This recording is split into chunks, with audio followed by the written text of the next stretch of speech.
Corona संकट के बीच आम आदमी पर हर तरफ से मार पड़ रही है। कोविड-19 की दूसरी लहर में लाखों लोगों का रोजगार छिन गया। संक्रमण की दूसरी लहर के बाद तीसरी लहर की आशंका से जनमानस परेशान है। इस बीच ब्लैक फंगस के कहर ने जनता को झकझोर कर रख दिया है। यहाँ तक कि व्हाइट फंगस के भी मरीज अब मिलने लगे हैं। पहली लहर के बाद दूसरी लहर में मोर्टेलिटी बढ़ी है, जिससे देश का नागरिक टूट सा गया है।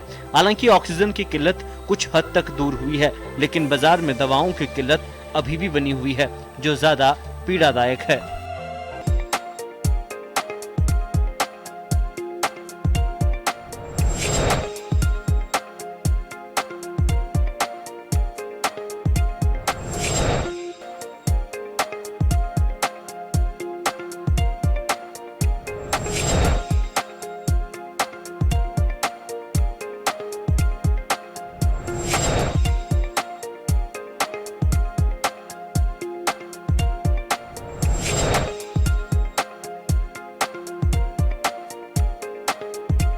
कोरोना के बीच बढ़ती महंगाई से आमजन पर दोहरी मार पड़ी है। देश में थोक महंगाई दर ने अब तक के सारे रिकॉर्ड तोड़ डाले। अप्रैल 2021 के दौरान थोक महंगाई दर बढ़कर 10.49% तक पहुंच गई है।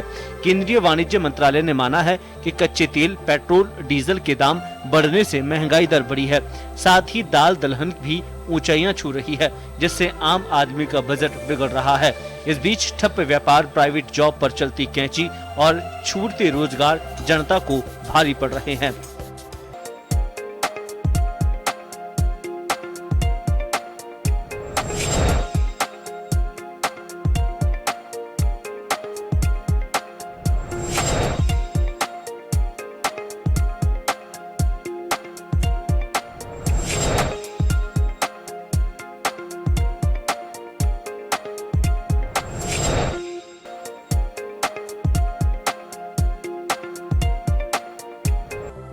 संक्रमण के बीच बढ़ती महंगाई ने आमजन को संकट में डाल दिया है। ऐसे में अब जनता की नजर सरकार पर है, जिसमें कोरोना की वैक्सीन के साथ महंगाई में राहत की उम्मीद कर रहा है। ब्यूरो रिपोर्ट, जन टीवी न्यूज।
नमस्कार जंटी में स्वागत है आपका। मैं हूं योगेंद्र, आप देख रहे हैं खास खबर।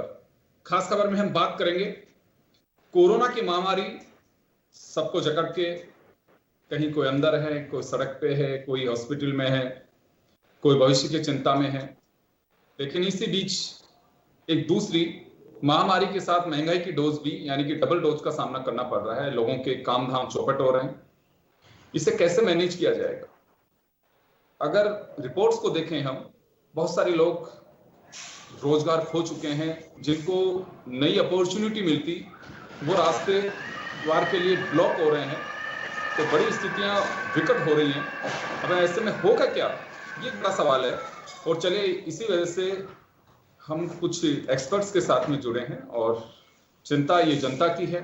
निश्चित रूप से आम जन में से आप लोग भी हैं, हमारे पॉलिटिकल पैनलिस्ट भी हैं, हमारे व्यापारी वर्ग से जुड़े हुए हैं, हमारे जो एक्सपर्ट हैं फाइनेंस के वो भी हमारे साथ जुड़े हुए हैं। सभी का स्वागत है। हमारे साथ जीडी व्यास साहब जुड़े हुए हैं जो बजट और फाइनेंस के एक्सपर्ट हैं। मदन राठौड़ साहब भाजपा नेता हमारे साथ जुड़े हुए हैं। ज्योति खंडेलवाल जी कांग्रेस से हमारे साथ हैं। अजय अग्रवाल जी हमारे साथ पोर्टी से हैं और कार्तिकेय गौड़ जी हमारे साथ हैं, राजस्थान फ्यूल एसोसिएशन के जनरल सेक्रेटरी हैं। सभी का स्वागत है। मैं सबसे पहले अजय जी आपके पास आना चाहूंगा। बड़ी एक चिंता है, ये मैं 2 दिन से मैं लगातार सुन रहा हूँ चर्चा। जैसे एक मेरा शौक भी है कि मैं लोगों से पूछता हूँ कि क्या चल रहा है, क्यों ऐसा हो रहा है, क्या हो सकता है। वो प्रॉब्लम और सॉल्यूशन दोनों पे भी चर्चा होती है उनसे। एक आम आदमी जो है जिसकी चिंता को लेकर के मैं जिक्र कर रहा हूँ, इस समय सब चिंतित है। चिंतित वर्तमान और भविष्य दोनों को लेकर के। वर्तमान में इस बात को है कि कोविड से कैसे हम बाहर निकलेंगे, कब तक ये सताता रहेगा, अदृश्य दुश्मन जिसने दुनिया को बर्बाद कर दिया। और ये भी कहना यहाँ लाजमी होगा कि बहरूपिये की तरह ये रंग बदल रहा है। अभी मैं जब लेटेस्ट एक रिपोर्ट मेरे ही किसी साथी ने भेजी है, ब्लैक फंगस, अभी ये चर्चा थी कि जिसको डायबिटीज है वो आंख तक जा रहा है। अभी पता लगा है कि ब्लैक फंगस का असर आंतों में भी आया है। 2 कोविड पेशेंट इस तरह के आए, तो कोई पता नहीं है कि कहाँ क्या किस रूप के ये पोस्ट इफेक्ट्स हैं। लेकिन हम जो चर्चा करना चाह रहे हैं कि कोविड के दरमियान रोजगार एक बड़ी चिंता है, क्योंकि घर उसी से चलता है जब पैसा आता है। पैसा आता सारी चीजें कहा जाता है कि सब ठीक चलती हैं। लेकिन अभी एक चिंता जो है वो किस तरह के एक आम व्यापारी में, एक आम जन में। देखिए क्या योगेंद्र जी, मैं आपको बताऊं, कोविड पिछली बार भी आया, तब भी अपन लोगों ने लॉकडाउन हुआ, व्यापार बंद हुआ, सारी चीजें हुई। उसके बाद में से लंबे समय तक उसका असर रहा। अनलॉक 1 2 3 4 5 करके धीरे धीरे धीरे व्यापार लगा के ना वापस से लाइन के ऊपर आ जाएगा। और वो जो एक असमंजस अपने रही, जिसकी भी रही, कह सकते हैं जनता की भी रही, सरकार की भी रही, सबकी मिलीजुली रही, और उसका इफेक्ट ये आया कि कोविड जो सेकंड अटैक आया ये बहुत तेजी से आया और बहुत, मतलब कह सकते हैं बहुत बड़े लेवल के ऊपर आया। व्यापार धंधे सबने जैसे भी जन अनुशासन पखवाड़ा लगाया, सारी चीजें करी, व्यापार दुकानें सब बंद हो गई। अब ऐसे टाइम के ऊपर क्या है, कुछ फैक्ट्रियां चल रही हैं, दुकानें नहीं चल रही, कुछ मॉल्स बंद हैं, जनरल स्टोर्स खुले हैं। तो व्यापार तो देखा जाए तो तुरंत तकरीबन से बंद है। अब जिनके फैक्ट्रियां चालू हो गए, किसी में आयरन बनता था तो वहां पे ऑक्सीजन नहीं होता था, तो इसलिए ऑक्सीजन के चक्कर में वो आयरन प्लांट्स बंद हो गए। ओवरऑल मिला के व्यापार तो धीरे धीरे धीरे धीरे करके डाउन भी होता जा रहा है। साथ में अगर आप देखा जाए तो इधर महंगाई भी बढ़ती जा रही है, पेट्रोल डीजल की रेट लगातार बढ़ती जा रही है। चाहे इंटरनेशनल लेवल के ऊपर रेटें कम हो रही हैं, पर हिंदुस्तान के अंदर रेटें बढ़ती जा रही हैं। व्यापार हमारा जो है कब चालू होएगा, किस लेवल पे से चालू होएगा, क्या 24 तारीख को लॉकडाउन खुलेगा, यह अभी तक सब असमंजस में। उम्मीद यही है कि 24 तारीख को नहीं खुल के 31 तारीख तक खुले या 31 तारीख के बाद खुले, पर व्यापार किस जल्दी कैसे कैसे लेवल पे आएगा या धीरे धीरे करके व्यापारियों को क्या सुविधा मिल सकती है, ऐसा अभी तक कोई रोड मैप नहीं आया। पिछली बार वाली में तो फिर भी कुछ पैकेज आया था, सरकार की तरफ से था कि सब ये चीजें हो सकती है, सुविधा हो सकती है। ना तो स्टेट की तरफ से ना सेंटर की तरफ से कोई भी व्यापारियों के लिए कहीं से भी कोई सुविधा का अभी तक अभाव दिख रहा है। योगेंद्र जी,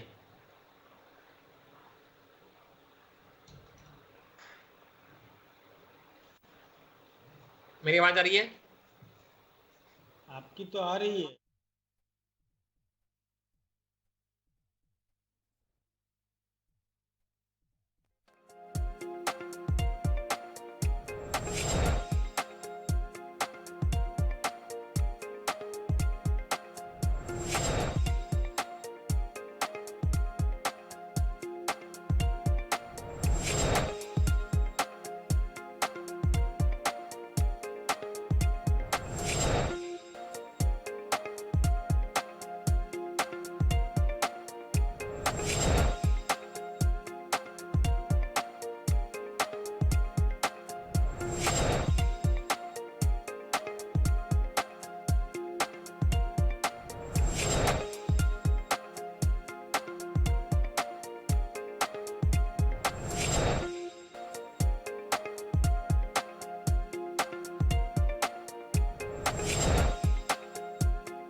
चलिए, कुछ तकनीकी खामी के कारण हम थोड़ा आपसे डिस्कनेक्ट रहे और मैं वापस अजय जी आपके पास में था, मैं आऊंगा आपके पास में। मदन जी आपके पास जाना चाहूंगा जी। देखिए, ये कोई सवाल खड़ा नहीं कर रहा है, पॉलिटिकल बयानबाजी हो सकते हैं कि कोविड के दरमियान सरकारें कुछ चूक हुई है, इसमें कोई डाउट नहीं है। हम कई बार इसको डिस्कस भी किया है, इसे खारिज नहीं किया जा सकता है। वो रेस्पॉन्सिबिलिटी किसी स्टेट्स पे आए, केंद्र पे आए, वो अलग बात है। लेकिन कोविड के दरमियान एक राहत की खबर आती है कि राहत दी जानी चाहिए। ये बात ठीक है कि मेडिकल पे पैसा खर्च हुआ है, वो कहां से आएगा, लेकिन फ्यूल प्राइस बढ़ा करके लगातार हम ये बात कहते आ रहे हैं कि अगर फ्यूल पे प्राइस बढ़ता है तो हर चीज पे दाम बढ़ेगा आपका, क्योंकि ट्रांसपोर्टेशन महंगा हो तो हर चीज महंगी होती चली जाएगी। यहां राहत की कुछ उम्मीद लग रही है आपको? ये एक सेंट्रल गवर्नमेंट ने एक कमेटी बनाई है पेट्रोलियम मंत्री के अध्यक्षता में, और उसमें कई नेता मतलब विपक्ष के भी लोग शामिल हैं, और ऐसे करके वो कमेटी ये निर्णय करेगी कि आखिर इसको हम कैसे और रोक सकते हैं। ये लगातार जिस ढंग से बढ़ रही है, कौन यानी स्टेट कितना सेल टैक्स लगा सकता है, सेंट्रल कितना ड्यूटीज लगा सकता है, और क्रूड पर कैसे क्या कंट्रोल किया जा सकता है, इसके बारे में वो समिति विचार करके और सरकार को सलाह देगी, और उसके आधार पर सरकारें ये तय करेगी। ये केंद्रीय स्तर पर ये होने वाला है, स्टेट गवर्नमेंट भी उसमें शामिल है। सबको ये सीमित कर देंगे कि इससे ज़्यादा आप टैक्स नहीं लगा सकेंगे, सेल टैक्स नहीं लगा सकेंगे, ड्यूटीज नहीं लगा सकेंगे, एक्साइज, ये सारा एक बार विचार चल रहा है, और उसके आधार पर इस पर निर्णय किया जाएगा। नहीं तो ये अनकंट्रोल्ड है, ये बढ़ता जा रहा है, और इसको फ्री कर दिया था। ये फ्री करने से थोड़ा सा नुकसान हुआ है, कंट्रोल करता तो ठीक रहता था, कंट्रोल नहीं करके और ये से बाहर निकाल दिया। इस पर विचार करके निर्णय करेंगे। मदन जी आऊंगा, वापस आ रहा हूं, मैं ज्योति जी के पास जाना चाहूंगा। एक राहत की खबर कहीं तो मिलनी चाहिए। लोग इसी उधेड़ बुन में हैं कि कल क्या होगा, और जब जाते हैं फ्यूल लेने के लिए तो वहां स्थिति और खराब होती है। 100 का आंकड़ा पेट्रोल का, डीजल 90 के ऊपर, किसी ने सोचा भी नहीं होगा कि ये स्थितियां बनेगी। हम क्या इससे कुछ राहत की उम्मीद कर सकते हैं? देखिए, कोरोना इस समय बहुत ज्यादा चुनौती भरा समय चल रहा है। हम सब घरों में बैठे हुए हैं, हम सब जानते हैं इस समय हमारे रोजगार जो है वो सब ठप पड़े हुए हैं, और अभी व्यक्ति जो है वो यूं कहें कि हमारी जो एक बचत करने की आदत थी उसी से ही हम सरवाइव भी कर पा रहे हैं, कि कुछ बचत थी, कुछ हमने अपना बचाया हुआ था, उस अलग अलग मदों में था, उससे हम सरवाइव कर पा रहे हैं। तो ऐसे में निश्चित रूप से सरकार से ये उम्मीद की जाती है कि एक महंगाई की मार जो है वो उसमें हमको कहीं ना कहीं राहत मिले, कम से कम उन चीजों में राहत मिले, तो हम अपने उसी सीमित संसाधनों में भी जरूरी चीजों का इस्तेमाल कर सके। और हम चाहते हैं कि पेट्रोलियम एक ऐसी चीज है जिसके दाम बढ़ने से सब चीजों के दामों पे कहीं ना कहीं असर पड़ता है। अब ये बहुत जरूरी है। देखिए, मैं कोई राजनीतिक बात नहीं करना चाहती। आप चाहते हैं राज्य सरकार वैट कम कर दे, बिल्कुल कर दे, लेकिन अगर हम पिछले समय से लगातार देख रहे हैं, चुनाव जब वेस्ट बंगाल का उसका हमने देखा 7 दिन में लगभग 2 रुपए, 3 रुपए, 4 रुपए तक भी पेट्रोलियम की दरें और डीजल की दरें बढ़ी। तो ऐसे में जब ये दरें लगातार सेंट्रल की तरफ से आती तो कहीं ना कहीं इसको कंट्रोल करना तो बहुत जरूरी है। अभी मदन जी ने कहा एक समिति बनी है, वो इस पे निर्णय लेगी। ये जरूर चाहते हैं कि निर्णय जल्दी से जल्दी हो, जल्दी से जल्दी लोगों को राहत मिले। दूसरी जो इम्पोर्टेंट बात है, जो मूलभूत जो हम जरूरत महसूस करते हैं, वो होती है रसोई गैस की। वो एक ऐसी चीज है जो हमको चाहिए। हमको खाना बनाना है तो रसोई गैस की आवश्यकता पड़ेगी। ये भी देखने में आ रहा है कि पिछले महीनों में लगातार एलपीजी गैस की दरों में वृद्धि हुई है। आप कम ना करें, कम से कम वृद्धि को ही रोक लें, बढ़ाएं नहीं, शायद उससे भी राहत मिल जाएगी। लेकिन बढ़ाने में तो बिल्कुल कोड़ में खाज में, जैसे बोलते हैं ना, कोड़ में खुजली वाला काम हो जाता है कि एक तरफ तो हमारा काम धंधा बंद हो रहा है, दूसरी तरफ चीजों के भाव जो है वो बढ़ रहे हैं। तो ये कंट्रोल होना, ये दो चीजें अगर कंट्रोल होती हैं तो मुझे लगता है कि उससे सभी चीजों पे बहुत ज्यादा फर्क पड़ेगा। तीसरी जो हम जो बात करते हैं महंगाई की, तो बात आती है, तीसरी जो मेन बात आती है सब्जियों की या अनाज की, जो मेन हम देखते हैं उसमें हम देखते हैं कि इस समय थोड़ा सा कंट्रोल है। लेकिन तीसरी जो बात है कि आप एक बिजनेसमैन भी है, व्यापारी भी है, उसके अपना व्यापार, अपना ही घर नहीं जुड़ा होता, उससे बहुत सारे घर जुड़े होते हैं, बहुत सारे एम्प्लॉइज होते हैं उसके साथ, वो उनका घर भी चलाता है। अगर वो उनको नहीं दे पाएगा तो भी बहुत दिक्कत होती है। ऐसे में पिछली बार हमारी फाइनेंस मिनिस्टर ने 20,000 करोड़ का एक पैकेज दिया, लेकिन घोषणा जरूर हुई, लेकिन वो 20 घोषणा लाख करोड़ वो घोषणा ही होकर के रह गई और वो कहीं पर भी नहीं पहुंचा। तो ये बहुत जरूरी है ट्रांसपेरेंसी लाना, इस चीज को इम्प्लीमेंटेशन लेवल तक पहुंचाना कि कैसे वो इम्प्लीमेंटेशन होगा, कैसे व्यापारियों को एक राहत मिल पाएगी, इसका एक पुख्ता रोड मैप समय पर बना लिया जाना चाहिए। जैसे हम चलिए मैं आ रहा हूँ, ज्योति जी आ रहा हूँ, ज्योति जी आ रहा हूँ, इस चीज से हमको नहीं चूकना चाहिए। ये ज्योति जी जरूरी है वापस कि आ रहा हूँ। वो राहत जो है वो व्यापारियों तक जरूर पहुंचे। ज्योति जी वापस आ रहा हूँ। कार्तिकेय गौड़ जी हमारे साथ जुड़े हुए हैं इस वक्त। कार्तिकेय जी, कुछ राहत की उम्मीद कर सकते हैं सरकारों से, या फिर रिपोर्ट जैसे मदन जी कह रहे हैं कि कंपनी बना दी गई है, वो रिपोर्ट देगी, वो रिपोर्ट शुरू करेगी 100 से 100 तक का, तो सबसे बड़ा चक्कर ये है 100 का आंकड़ा नहीं चाहते। क्या उम्मीद लग रही है आपको? कुछ राहत की उम्मीद कर सकते हैं, या फिर जैसे कोरोना अपने हाल पे लोग हैं तो वैसे पेट्रोल डीजल के रेट में भी ऐसे ही रहेंगे? सर देखिए, कमेटी के बाद मैं जब से सुन रहा हूँ, जब पेट्रोल के प्राइस 82 रुपए हुआ करते थे, आज लगभग जयपुर में 100 रुपए होने जा रहे हैं, 99 रुपए 59 पैसे हो गए, 60 पैसे हो गए हैं। लेकिन ये कमेटी नहीं बनी। ये कमेटी नहीं बन सकती, इसलिए नहीं बन सकती क्योंकि 3 फैक्टर्स हैं पेट्रोलियम में जो प्राइस को डिसाइड करते हैं। एक ऑयल कंपनी है, एक सेंट्रल गवर्नमेंट है और एक स्टेट है जो वेट चार्ज करती है। अब अगर ऑयल कंपनी उस पर 1 रुपए बढ़ाती है तो आप मानिए 1 रुपए ही जो है वो केंद्र सरकार को और मिल जाएगा और करीब 50 पैसे जो हैं वो राज्य सरकार को मिल जाएंगे। तो कौन अपना फायदा मुनाफा जो है वो छोड़ना चाहेगा? सबको आज की तारीख में पैसे की दरकार है। एक जना ऑयल कंपनी प्राइस बढ़ाती है, उसके साथ ही उसी अनुपात में उतना ही 100% जो है सेंट्रल एक्साइज बढ़ जाता है और 50% जो है स्टेट ड्यूटीज बढ़ जाती है। इसलिए ये तो कहना प्रॉपर नहीं होगा, ये अपनी सोच गलत होगी। ये मानना चाहिए प्रैक्टिकल अप्रोच नहीं है कि ये फ्यूल के प्राइसेस में अपने को रिलीफ मिलने वाला है। नंबर 1, मैं आपको एक चीज बता सकता हूं कि इसके लिए कुछ अपन प्लानिंग कर सकते हैं, कुछ अपने जैसे ऐसे ही प्लेटफॉर्म पर डिस्कशन से कुछ सजेशन दे सकते हैं। जैसे मैं आपको एक तरीका बताता हूं, जैसे अपने यहाँ पेट्रोल आता है, उसकी प्राइसिंग जो होती है, मूवमेंट जो भाड़ा लगता है वो लगता है गुजरात से। अब गुजरात की रिफाइनरी से चाहे वो धौलपुर में जाए या बाड़मेर जाए, जैसलमेर जाए, जयपुर जाए, उसका भाड़ा कैलकुलेट किया जाता है गुजरात की बड़ौदा रिफाइनरी से। अगर ये सरकार या ऑयल कंपनीज बैठ के प्लानिंग करें कि नियर बाय रिफाइनरीज जहां से एक्चुअली माल आता है, जैसे कि धौलपुर भरतपुर में आता है मथुरा से, है ना, आपके गंगानगर में आता है पंजाब से, हरियाणा से, तो इन रिफाइनरीज से अगर आप उसका फ्यूल का प्राइसेस ट्रेवलिंग का कैलकुलेट करेंगे तो 2 से 2.5 रुपए प्रति लीटर जो है आपको अवश्य रेट कम हो जाएगा। दूसरा आप ये कर सकते हैं 1 स्टेट 1 प्राइस।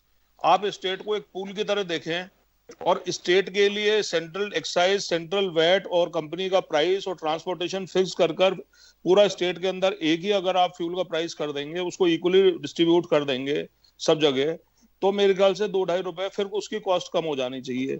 इस तरह से 5-6 रुपए तो अपन डायरेक्ट बेनिफिट ले सकते हैं। साथ ही पड़ोसी राज्यों में जो अपनी सेल जा रही है और ब्लैक मार्केटिंग हो रही है वो भी तुरंत रुकेगी।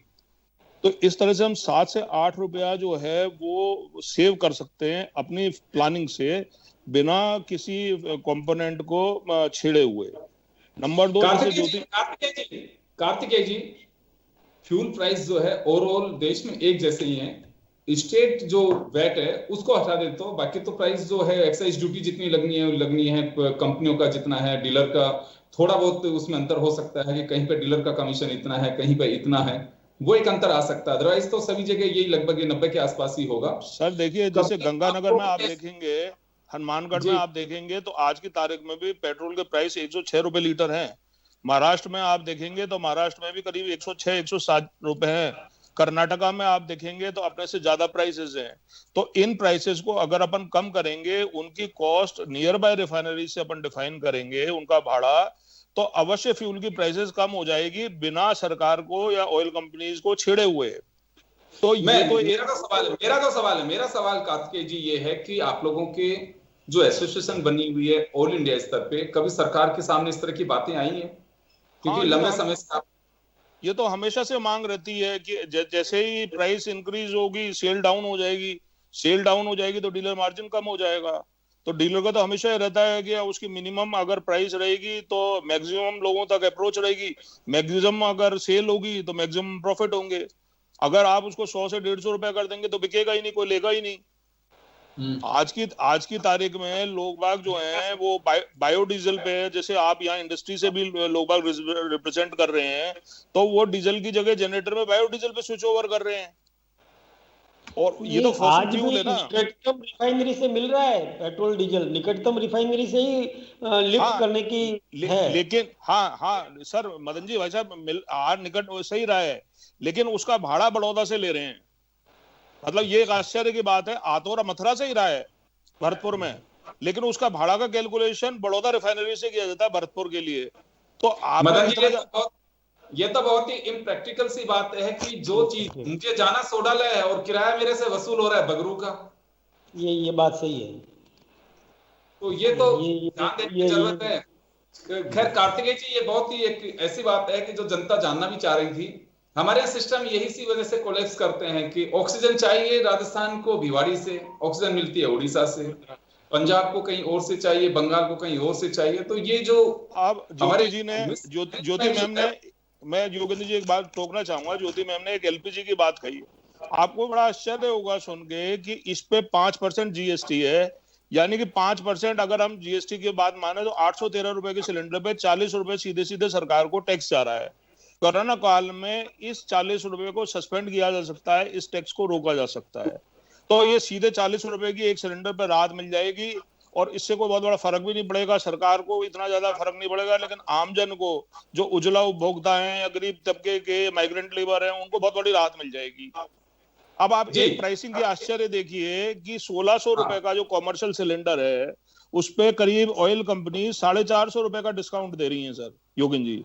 और वो जो एक 5 स्टार को लैंड कर रहा है, जहां पर चाय मिलती है 300 रुपए की प्याली, उसको घरेलू गैस से भी सस्ती दरों पे गैस उपलब्ध कराई जा रही है ना।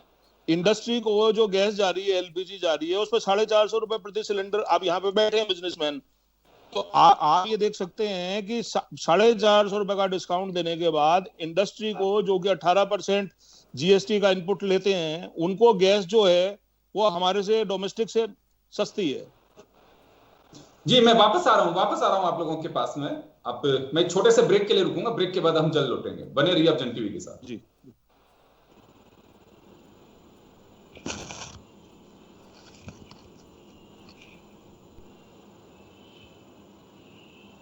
ये तो हमने बहुत बड़ी बात बताई है कि मथुरा से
ब्रेक के बाद एक बार फिर आपका स्वागत है। आप देख रहे हैं खास खबर। बात कर रहे हैं हम कोरोना काल, महंगाई और आम जन, भविष्य की चिंताएं।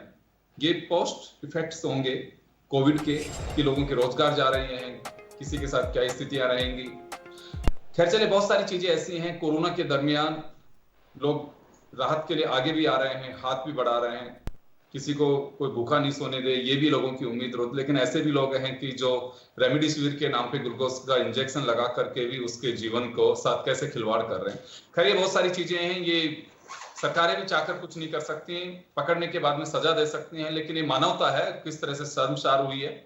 यहाँ बहुत सारी ऐसी चीजें हैं कि आपदा में अवसर तलाशते हैं लोगों, या तो लाशों में अवसर तलाश रहे हैं। ये मुझे लगता है कि काला सा चेहरा भी हमारे समाज का सामने आ रहा है। बहुत दुखद है ये।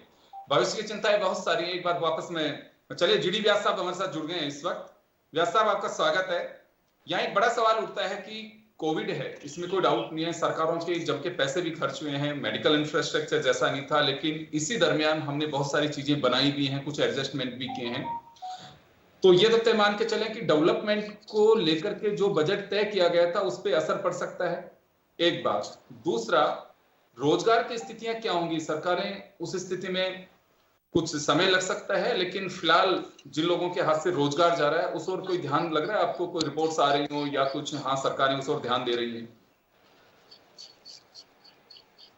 योगेंद्र जी, दो बात मैं निवेदन करना चाहूंगा। पहली बात तो ये निवेदन करना चाहूंगा कि दिनकर जी के पिता का फिर लगेंगे मेले और हम फिर साथ होंगे। बहुत दूर है कि कोई ले जाएगा और हमें वापस अपनी जिंदगी जीना पड़ेगा।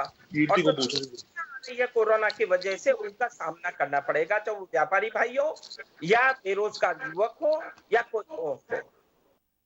दो बात आपने उठाई। पहली बात तो आपने ये उठाई कि जो तेजी से बढ़ोतरी हो रही है महंगाई की, उस पर क्या किया जाए। मैं बहुत विनम्रतापूर्वक निवेदन करना चाहूंगा।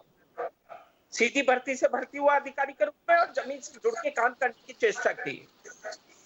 मेरा अपना मानना है कि कई सारे ऐसे विभाग हैं जो संभवतः पूरा काम नहीं कर पा रहे या उनके पास कंफ्यूजन है। मैं एक छोटा उदाहरण दूंगा सर। आप और हम सब्जी खरीदते हैं तो सुबह सब्जी खरीदते हैं। आपकी मेन मंडी से सब्जी जिस भाव रवाना होती है, लाल कोठी मंडी में आकर के किस भाव बिकती है, आपके ठेलों पे किस भाव बिकती है, आपके मोहल्ले में आते हैं तो किस भाव बिकती है। हमारे यहाँ पर कई एक्ट बने हुए हैं, एसेंशियल कम्युनिटी एक्ट से लेकर के बहुत सारे एक्ट बने हुए हैं।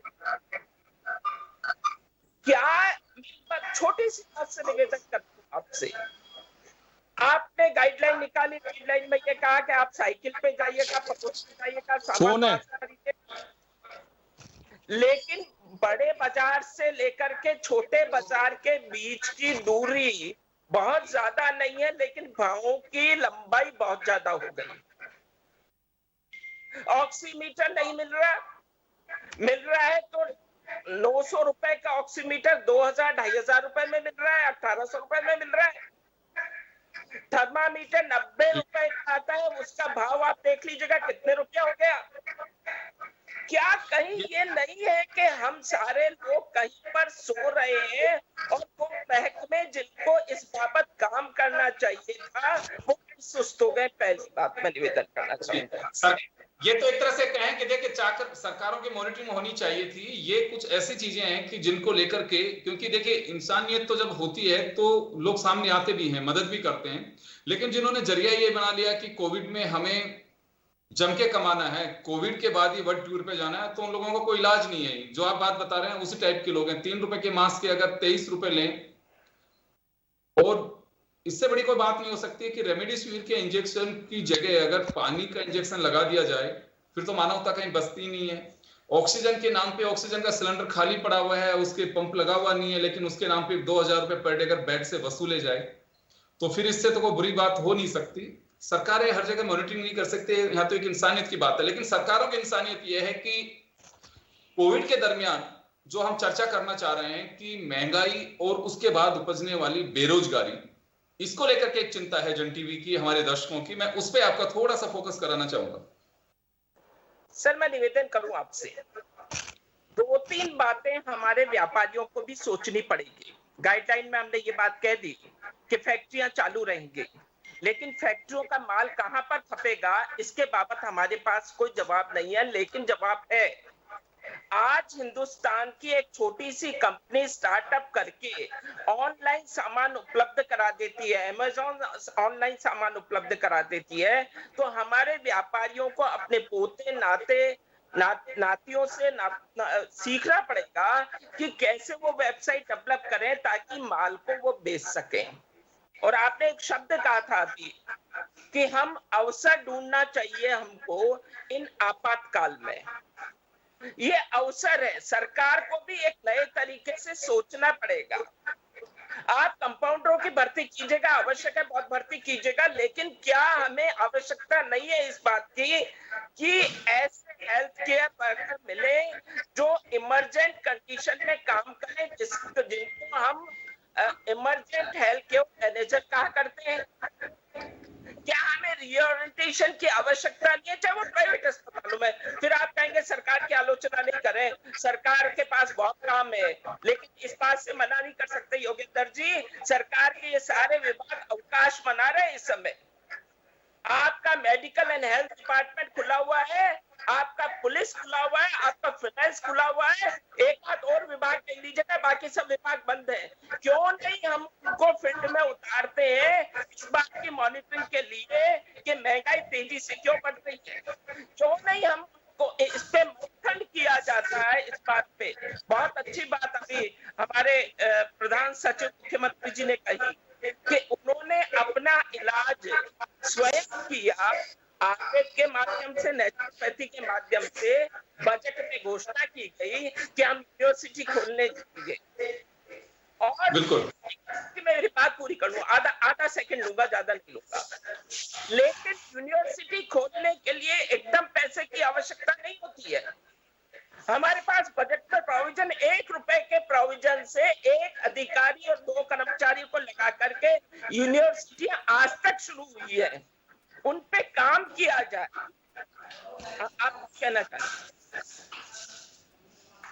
जी मैं वापस आऊंगा आपके पास में, मैं वापस आ रहा हूं आपके पास में। अजय अग्रवाल साहब के पास में जाना चाहूंगा। अजय जी, कुछ चैलेंजेस होंगे अभी, चलिए हम लॉकडाउन में, और आप लोग इस बात के सपोर्ट भी कर रहे थे कि लॉकडाउन ही रामबाण है, अगर अंतिम इलाज है तो सबसे पहले ही कर देना चाहिए था। क्यों कर्फ्यू के चक्कर में पटक रहे थे जब मालूम है कि लॉकडाउन क्योंकि काम हो नहीं रहा, व्यापारी घर में बैठा हुआ है। कुछ चुनौतियां होंगी, तो किस तरह की चुनौतियों की संभावना है कि हमें ये फेस करना होगा? सरकार एटलीस्ट उस ओर भी ध्यान दे।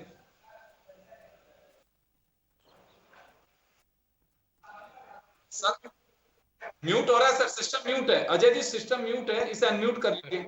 हाँ जी सर। सरकारें सबसे पहला काम तो मैं कहना चाहता हूँ, जो मिडिल क्लास व्यापारी है, मिडिल क्लास है, उसके ऊपर बिल्कुल भी ध्यान नहीं देती। जो भी काम करने के लिए बात करती है, अभी जैसे गोविंद व्यास जी कह रहे थे कि अगर अपने को आपदा में अवसर खोजना पड़ेगा, फैक्ट्रियां क्यों नहीं डायरेक्ट जाके माल दे सकती? आज मारुति कंपनी डायरेक्ट जाके डिलीवरी नहीं दे सकती। आज कोई कपड़े की कंपनी अगर माल बनाती है, भीलवाड़ा के अंदर शूटिंग बनती है, तो डायरेक्ट जाके माल देने के लिए वो उसके लिए पास नहीं जा सकता, क्योंकि जब तक वो देखता नहीं, जब तक करता नहीं, जब तक सारी चीज उसकी स्टिचिंग नहीं होती है, जब तक उसके लिए काम नहीं है। टेलर जाके घर पे स्टिच नहीं करके सकता। वो कुछ आइटम हो सकते हैं, जो ग्रोसरी के आइटम है, IT के आइटम है, जो सारे आइटम है, ये तो ऑनलाइन सिस्टम है। पर जो आज की तारीख में जो बहुत बड़ा तबका है जो ऑफलाइन मार्केट कर रहा है, ऑफलाइन के ऊपर काम कर रहा है, उसके लिए काम करने के लिए सरकार ने कोई नहीं सोचा। जिस दिन 18 तारीख को जब ये कर्फ्यू लगना था, तभी हमने कहा था कि लॉकडाउन लगा दिया जाए। हम व्यापारी राजी थे, हमने सबने आगे बढ़ के कहा था, क्योंकि हमको पता था बिना लॉकडाउन के ये काम नहीं हो सकता। सरकारों ने उस दिन ढील दी। आज देखिए 1 महीने से ऊपर हो चुका है, आज भी हम लोग उसी जगह पे खड़े हैं जहाँ पे खड़े थे। अब आज स्थिति है कि हम कह रहे हैं कि और हफ्ते पर बढ़ा लीजिए, कोई दिक्कत नहीं है, पर अब कब तक बढ़ाया जाए, कब तक करा जाए? आज हम हमारी जमा पूंजी कब तक खाया जाए? हमारे पड़े पड़े स्टॉक खराब होते जा रहे हैं। फैक्ट्रियां तो चालू करी, आज मैं कहता हूँ जयपुर की फैक्ट्रियां चालू करी, आज वो आयरन बन गया। आयरन कहाँ पे जाएगा? रिटेल स्टोर तो सारे बंद है। कोई भी फैक्ट्री के अंदर काम हो रहा है, मेटेरियल बन रहा है, मेटेरियल बनने के लिए उनके रिटेल स्टोर तो सारे बंद है, वो जाके वहां पे खप नहीं सकता। कोई अपने यहाँ कितना बनाएगा? उसके पास पैसा कितना है लगाने के लिए? फैक्ट्रियों में धीरे धीरे मजदूर अपने गाँव में जाने लग गए। आज जो अपने यहाँ रख सकता है मजदूरों को, वो उसने रख रखा है। आने जाने की सुविधा का बहुत ज्यादा अभाव है, कोई ना कोई दिक्कत होती है, इसलिए धीरे धीरे फैक्ट्री में प्रोडक्शन कम होता जा रहा है। और ये इंडस्ट्री के ऊपर जो फर्क पड़ रहा है, ये डे बाय डे ज्यादा फर्क पड़ता जाएगा, और इससे मिडिल क्लास सबसे ज्यादा इफेक्टेड होएगा। आम दुकानदार, आम व्यापारीगण बहुत ज्यादा त्रस्त है। सरकारों को इस समय बहुत ज्यादा जरूरत है कि किसी वार फुटिंग पे काम करें। लॉकडाउन में हमने पहले कहा था एक बार 15 दिन का लगा दीजिए लॉकडाउन, जो क्योंकि पहले भी लॉकडाउन के ऊपर ही आपका आया था। आज आपने पूरे 20 दिन 25 दिन करने के बाद में फिर लॉकडाउन लगाया, और आज भी जो लॉकडाउन है वो तकरीबन सेमी लॉकडाउन से ही है। पर आप एक बार पूरा कंप्लीट लॉकडाउन लगा के इसको चीज को रोकना तो उसी तरीके से पड़ेगा अपने को, या फिर अपने पास पूरे साधन हो, पूरे बेड हो। ऐसी चीजें हो नहीं सकती इतनी ज्यादा पॉपुलेशन में। तो अपने को इसका जो इलाज है, समुचित इलाज है, सरकारों के पास ही हो सकता है। आज हम यहाँ बैठ के नहीं बता सकते उसका इलाज। और इस रूट लाइन पे कहीं ना कोई कुछ काम करना भी पड़ेगा। उसकी वजह साफ है कि जो संभावित तीसरी लहर है, जिसके लिए वैज्ञानिक कह चुके हैं, सरकार भी संकेत दे चुकी है कि हम उससे इनकार नहीं कर सकते। ऐसे अगर स्थिति है तो पहले से हमें कुछ रूट लाइन ऐसी तय करनी होगी कि कोविड के साथ साथ ही हमें हमारी दिनचर्या, हमारा व्यापार, हमारे रोजगार के अवसर उसी तरह से सेट करने होंगे। कार्तिकेय जी, पहले बिना वैक्सीन का होगा नहीं। आपके पास अपने पास जो अगर है इसको रोकने को पाए तो वैक्सीन है। वैक्सीन आज अगर देखा जाए पूरे मंथ महीना निकल रहा है, ओवरऑल कितनी वैक्सीन लगी। राजस्थान नंबर 1 पे जा रहा था किसी टाइम पे। अब आज चाहे वैक्सीन के लिए जो भी चल रही है, पॉलिटिक्स होती है, आती है नहीं आती है, वहां से नहीं मिल रही है सारी चीजें। आज हमारे पास स्थिति यह है कि तीसरी लहर या किसी का कोविड का मुकाबला जब भी कर सकते हैं जब तक वैक्सीनेशन ज्यादा से ज्यादा नहीं हो जाए, और वो वैक्सीनेशन बहुत धीरे चल रहा है अभी। बिल्कुल, वो सरकारों की इच्छा शक्ति, सरकारों के ये कहूं कि जो उनकी अपनी एक स्ट्रेटेजी जो बनेगी, तभी उसी के बाद में कुछ हो सकता है कि हमें कैसे वैक्सीन कहां से लेकर के आनी है। यहाँ भी एक बड़ी रोचक बात है कि चाह करके सरकार चाहती थी सब कुछ हो सकती थी। स्टेट गवर्नमेंट से बजट लेकर के, मुझे जो लगता है इस बात को लेकर के व्यास जी बताएंगे क्योंकि बजट में बहुत काम किया भी है इन्होंने। यहाँ अलग अलग राज्य अलग अलग तरीके से ओपन टेंडर कर रहे हैं। स्टेट जैसे मुझे जहां तक ध्यान है, मुख्यमंत्री अशोक गहलोत ने भी पहल की थी कि केंद्र सरकार के स्तर पे एक ही टेंडर हो जाए तो सबको ठीक रहेगा, क्योंकि अलग अलग राज्यों के अलग अलग रेट्स आ रही हैं। एजी अपनी बातें कहेंगे कि इस रेट की जगह हमें ये ले सकते थे, बहुत सारे कमेंट्स भी सामने आएंगे, लेकिन यहाँ टाला जा सकता था इसको। सपोज राजस्थान 3000 करोड़ की वैक्सीन खरीद रहा है तो गवर्नमेंट डिपॉजिट करती इसको और वहां से मंगवा करके एक रेट पे लेनी चाहिए थी, उसका प्रेशर भी अलग होता है। लेकिन मध्य प्रदेश कुछ अलग रेट पे ले रहा है, जम्मू कश्मीर अलग रेट पे ले रहा है, पंजाब अलग पे ले रहा है, राजस्थान अलग रेट पे ले रहा है। ये कुछ ऐसी स्थितियां रहेंगी जो कई चीजों को लेकर के बाद में सवाल भी खड़े करेंगी। कार्तिकेय जी, आप सुन पा रहे हैं? जी, मैं आपके पास में आना चाहूंगा क्योंकि महंगाई की मार जो है उससे आपने बहुत अच्छा सुझाव दिया कि गवर्नमेंट को ये तो एटलीस्ट करना ही चाहिए। और आप लोग कह रहे हैं कि जब 82 रुपए थे तब से हम तो डिमांड उठा रहे हैं, सरकार के ध्यान लेकर के आ रहे हैं। तो क्या सरकारें इसे इग्नोर कर रही हैं या फिर सिर्फ कोविड में बिजी हैं अभी?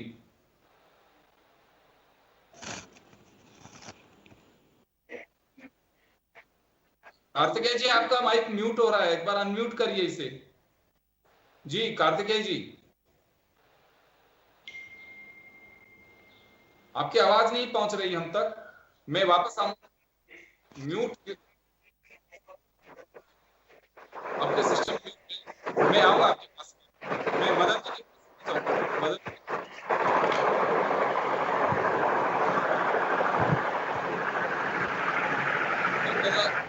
साउंड आ रहा है कि आपके यहाँ से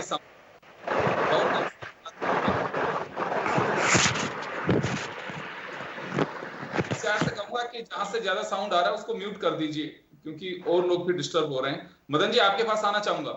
देखिए, आप व्यापारी भी हैं, नेता भी हैं, लेकिन स्थिति बहुत चिंतित है। और चिंता के साथ सबसे बड़ी बात यह है कि इसके साइड इफेक्ट्स तो बहुत सारे आएंगे। लोगों को रोजगार नहीं मिलेगा तो पेट भरने के लिए बहुत सारी चीजें हैं। जो डर लग रहा है कि कहीं ऐसा नहीं हो कि अपराध के आंकड़ों में अलग तरीके का एक इजाफा हो, तो इस लाइन पे मुझे को सरकारों की तैयारी भी उस तरह से नहीं दिख रही है। और ऐसी भी तैयारी नहीं दिखनी चाहिए कि 20 लाख करोड़ की घोषणा और फिर धरातल में कुछ नहीं निकल पाए। तो वास्तव में ज्यादा चिंता धरातल पे होनी चाहिए। क्या फीडबैक लेते हैं? आपकी पार्टी के नेता भी बहुत बार चर्चा करते हैं, दिल्ली से भी करते हैं। क्या कुछ लग रहा है सर, कुछ किया जाना चाहिए अभी से ही उसकी तैयारी? देखिए, सबसे पहले तो मैंने ये निवेदन किया था कि जनता को जागरूक करना पड़ेगा। लॉकडाउन जैसा, लॉकडाउन हर बार लगाने की जरूरत नहीं है, लेकिन लॉकडाउन जैसा व्यवहार ये जरूरी है। यानी काम चले, काम करे, लेकिन गाइडलाइन का पालन करे और उस पर सख्ती रहे। पेनल्टीज, जैसे मास्क नहीं लगाया तो उसको पेनल्टी ज्यादा इम्पोज करे। ऐसे ही कुछ कोई जो लापरवाही करते हैं उनको सजा देंगे तो निश्चित रूप से अनुशासन बढ़ेगा। और जब अनुशासन बढ़ेगा और स्वयं में अनुशासन, स्व अनुशासन जिसको कह सकते हैं अपन, ये यदि होना शुरू हो गया तो फिर लॉकडाउन लगाने की जरूरत नहीं है। आदमी अपने आप समझेगा इस इश्यू को कि मुझे कैसे सावधान रहना है, बचना कैसे और बचाना कैसे है। दूसरी बात ये है कि जैसे ये बात अभी सभी मतलब ये व्यास जी कह रहे थे कि कारखानों में उत्पादन हो रहा है तो क्यों नहीं सप्लाई कर सकते हैं, तो ये अग्रवाल जी ने बिल्कुल सही बात कही थी, अजय जी ने, कि आखिर कैसे मार्केट में माल पहुंचाना है। मार्केट में कोई उपभोक्ता होना चाहिए, तैयार होना चाहिए, वो माल लेना की स्थिति होनी चाहिए। वहां मजदूर नहीं है, पलायन कर चुका है, वो मजदूर को अपने कारखाने में रख नहीं सकता, तो वहां पर रॉ मटेरियल हम भेजना चाहते हैं तो वह वो रॉ मटेरियल लेगा ही नहीं, कहाँ करेगा, कहाँ ले करके कितना ले लेगा। वो भी अपना उत्पादन करता है, जैसे ग्लास इंडस्ट्रीज है, वो ग्लास बना बना करके कितना अपने पास स्टॉक कर लेगा, आखिर उसको भी कोई मार्केट में खरीदने वाला व्यक्ति चाहिए ना। इसके लिए लॉकडाउन लगाना हर समय इलाज नहीं है। लॉकडाउन जैसा व्यवहार, अनुशासन, ये जन अनुशासन, स्व अनुशासन, ये हमको पाठ पढ़ाना पड़ेगा जनता को। और इसके लिए सरकार और अधिकारी कर्मचारी सब मिल करके और राजनेता सब राजनीति से डिसिप्लिन से महंगाई का क्या ताल्लुक है मदन जी? डिसिप्लिन से महंगाई का क्या ताल्लुक है? ये तो सरकार को डिसिप्लिन होना चाहिए। आपने महंगाई की बात कही, एक बात मैं आपको बताऊं साहब, जैसे वीट का मामला वो स्टेबल है, वीट है, राइस है, वो स्टेबल है, उसमें कोई महंगाई नहीं बढ़ी है। आप देखिए पल्सेज जो है उसकी स्लाइटली हाई हुई है पल्सेज की। ऐसे ही वेजिटेबल है वो स्टेबल है, टोमेटो लोअर है, पोटैटो, एग्स, ये सब हायर नहीं है, लोअर है, ये अभी नहीं बढ़ा है। इसलिए मदन जी समय कम है। मुझे ज्योति जी, व्यास जी और कार्तिकेय जी के पास जाना। कार्तिकेय जी आप कुछ कह रहे हैं, शॉर्ट में कहिए अपनी बात। सर मैं कहना चाहता हूँ कि ये जो टोटली मिसमैनेजमेंट की सिचुएशन है कि न दवा है, न ऑक्सीजन है, न बेड है। आपको एग्जाम्पल देता हूं कि सरकार ने रेमडेसिविर का सीधे अधिग्रहण कर लिया। अब अगर किसी व्यक्ति को, सब लोग मेरी बात से सहमत होंगे, यहाँ पे सब जने जो हैं प्रबुद्ध नागरिक हैं, कि अगर किसी को रेमडेसिविर चाहिए तो वो हॉस्पिटल में पहले पेमेंट जमा कराएगा, हॉस्पिटल जो है सीएमएचओ को एक मेल डालेगा, जो यूटीआर नंबर होगा वो भेजेगा, एक लेटर हेड पे भेजेगा, पेशेंट का एक अटेंडेंट साथ जाएगा, हॉस्पिटल का एक आदमी साथ जाएगा, सीएमएचओ ऑफिस में अप्रोच करेगा, वहां पर 2 बजे कलेक्ट्री से एक आदमी आएगा, वो एक इंजेक्शन एक दिन में एक व्यक्ति को देगा। अगर 6 इंजेक्शन उसको लेने हैं तो इतनी देर में तो पेशेंट ऊपर चले जाएगा। बाजार से सारे ऑक्सीजन सिलेंडर आपने उठा लिए सरकार ने, अब जो सरकार है वही डिस्ट्रीब्यूट कर रही है। यदि किसी अस्पताल से किसी पेशेंट की छुट्टी होकर वो घर जाए और अपने बेड के पास में ऑक्सीजन लगे काम चलाए, तो उसके पास सिलेंडर या रिफिलिंग की सुविधा ही नहीं है। तो ये कहीं ना कहीं मिसमैनेजमेंट ही दर्शाता है। आज हरियाणा का आप एग्जाम्पल लेंगे तो गाड़ियां भेजकर डोर टू डोर वैक्सीनेशन हो रहा है, लेकिन मतलब ये तो गवर्नमेंट को प्लानिंग करनी पड़ेगी ना। आपके पास इतना थिंक टैंक है, आपके पास इतने आईएएस आरएएस ऑफिसर्स हैं, आपके पास सारा बजट है, ये तो आपको प्लानिंग करनी पड़ेगी सर। ऐसा नहीं होता कि एक छुट्टी है, एक सीएमएचओ एक दिन नहीं आया तो उस दिन रेमडेसिविर जो है वो कार्तिकेय जी समय कम है, मैं ज्योति जी के पास जाना चाहूंगा। ज्योति जी बात राहत की है, कोरोना के तस्वीर भी आनी चाहिए, आम आदमी के जहन में ये विश्वास पैदा हो सके कि हाँ सरकारें मेरे लिए सोच रही हैं। सोच रहे होंगे, निश्चित रूप से सोच रहे होंगे, डाउट नहीं है, लेकिन जनता में मैसेज ये जा रहा है कि पेट्रोल डीजल कहाँ जा रहे हैं, मुझे ऑक्सीजन की जरूरत थी, ऑक्सीजन नहीं मिल पा रही है। इंजेक्शन का हाल ये है कि जैसे अगर किसी ने रेमडेसिविर उस दौरान कर दिया, लेकिन पहले स्थिति था कि जैसे बड़ा एक तोहफा मिल गया, रेमडेसिविर नहीं मिला, वो ये हालात थे, तो कैसे राहत की उम्मीद कर सकते हैं? देखिए योगेंद्र जी, आपने यहाँ पे 2 अलग अलग बातें हैं। एक तो पहली बात है कि मेडिकल इंफ्रास्ट्रक्चर को डेवलप करना और मेडिकल इंफ्रास्ट्रक्चर और मेडिकल ये सरकार की प्रायोरिटी है, जिसके यहाँ से साउंड प्रॉब्लम बहुत ज्यादा आ रही है, वायर हिल रहा है किसी का। नहीं, मेरा म्यूटेड था। मैं कहना चाहती हूँ, आपने 2 बातें कही हैं यहाँ पर। एक तो मेडिकल इंफ्रास्ट्रक्चर की, मेडिकल सुविधाएं उपलब्ध करवाने की बात है। जो हमारा मेडिकल डिपार्टमेंट है, उससे जुड़े हुए जो डिपार्टमेंट है, वो इस काम को कर रहे हैं और अब व्यवस्थाएं पहले से सही भी होने लगी हैं। लेकिन दूसरी जो बात है, यही बात हम बार बार कह रहे हैं कि आगे आने वाले समय में हम सब जानते हैं कि व्यापार को लेकर के बहुत ज्यादा परेशानी आने वाली है। रोजगार कैसे लोगों को वापस मिल सके, जो रोजगार छूट गया उसको लेकर के बहुत ज्यादा परेशानी आने वाली है। तो उसके लिए सरकार के और जो डिपार्टमेंट है उनको आज से ही अपना रोड मैप बनाना चाहिए। आप कैसे व्यापारियों को अपनी एक राहत का पैकेज देंगे, कैसे वो इम्प्लीमेंट होगा, कैसे वो व्यापारी तक पहुंचेगा और किस स्तर पर इसके काम होने चाहिए, उसके ट्रांसपेरेंट लेवल पर आज से ही काम शुरू होगा। तो जब ये शुरू होगा तब प्रॉपर हो पाएगा। दूसरी बात जो जैसे मैंने पहले कही थी कि पेट्रोल की दरों पे आज ही नियंत्रण होना चाहिए, एलपीजी की गैस की दरों पे आज ही नियंत्रण होना चाहिए। ये दो बहुत इंपॉर्टेंट फैक्टर है महंगाई को रोकने के लिए। तीसरी बात, जो मजदूर पलायन करके जो पहुंच गए हैं, अपने घर चले गए हैं, रोजगार जिनका छूट गया है, उनको कैसे आप नकद राशि के रूप में सहायता पहुंचाने के लिए कौन सा ट्रांसपेरेंट सिस्टम, अपना रोड मैप तैयार कर सकते हैं। अगर समय पे तैयार हो जाएगा तो आगे भविष्य में उसको इम्प्लीमेंट करना समय कम है, मैं माफी चाहूंगा। परेशानी ज्योति जी समय कम है, 30 सेकंड का वो टाइम ऑलरेडी हमारा और हो चुका है। व्यास साहब 30 सेकंड के लिए मैं आपसे जानना चाहूंगा कि किस सेक्टर पे फोकस करना चाहिए अब सरकार को। देखिए, रोजगार के सेक्टर में फोकस करना चाहिए, लेकिन रोजगार के लिए नए तरीके से सोचना पड़ेगा। जो ट्रेडिशनल पोस्टें बनी हुई है कोरोना में, उन सबको छुट्टी दे दी जाती है, इन सब पे विचार करना पड़ेगा। आपको ऐसा सिस्टम डेवलप करना पड़ेगा जिससे इफेक्टिव मॉनिटरिंग हो। और राज का एक बेसिक सिद्धांत होता है कि ईमानदार को इनाम और बेईमान को सजा। इसके ऊपर सोचना पड़ेगा। और आखिरी बात में समय कम है, तमाम अतिथियों को रोकना चाहूंगा क्योंकि टाइम और हो चुका है। तो चले, हम जो चिंता जाहिर कर रहे थे कुछ टेक्निकल खामी के कारण आप लोगों की पूरी बातें नहीं ले पा रहे हम। समय भी हो चुका है, तो यहाँ मैं रोकना चाहूंगा तमाम अतिथियों को। कोरोना, उसके साथ महंगाई और उसके बाद की जो चीजें सामने आ रही हैं उसकी एक चिंता है। निश्चित रूप से हम सबकी चिंता होनी भी चाहिए और है भी। उससे बाहर कैसे निकले, सरकारों को इस पर गौर करना चाहिए। हम भी हमारे अवसर तलाश सकें कि आने वाली प्रॉब्लम से हम कैसे निजात पाएंगे। कोरोना रहेगा, अभी खत्म नहीं होगा, लेकिन उसी के बीच हमें जिंदगी जीनी है। वो जंग कैसे जीतेंगे, खुद को भी हमें फोकस करना होगा। बहुत बहुत शुक्रिया आप सभी का। खास खबर में इतना ही, दीजिए इजाजत, नमस्कार।